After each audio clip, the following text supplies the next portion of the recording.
Қазақ тілі тағы да мазақ болды. Бұл жолы Алматы жылу жүйесі компаниясы тұрғындардың қарызы жөніндегі ескертпе хатқа ең тұрпайы былапыт сөздерді қолданған.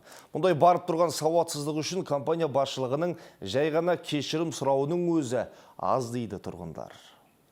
Бұл 2016 жылдың наурыз айында тұрғындардың біріне жолданған ескертпе хат. Екі тілде жазылған мәтіннің 4 жолдық қазақ тіліндегі нұсқасының 3 жерінде анайы тұрпайы сөздер жазылған. Әрі грамматикалық тұрғыда жалғаулары да дұрыс. Қала тұрғындары бұдан асқан әдепсіздік, сауатсыздық жоқ шығар деп бас шайқауда. Тіпті мұндай ағаттық үшін басшылардың өзін жауапқа тарту керек деп есептейді. Сауатсыздық қой, бір сөзбен айтқанда. Енді ол сөздің мағынасын өздері білетін шығар, қандай сөз екенін. Әдепсіздік, мәдениетсіздік деп ойлаймын. Қайсы отделдан болған қателік, сол отделдің бастығын вообще жұмыстан алып тастау керек. Кешірім сұрағаны аз ол.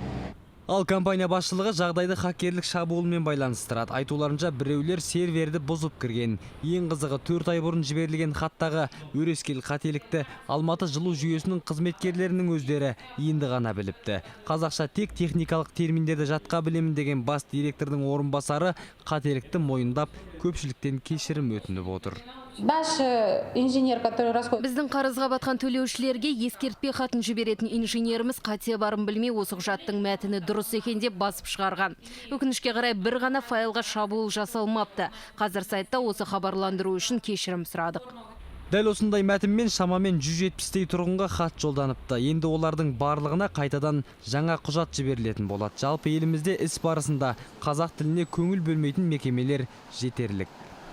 Манас Қайыртайұлы, Влад Петров, Думан Сүлейменов, Информбюро, Алматы.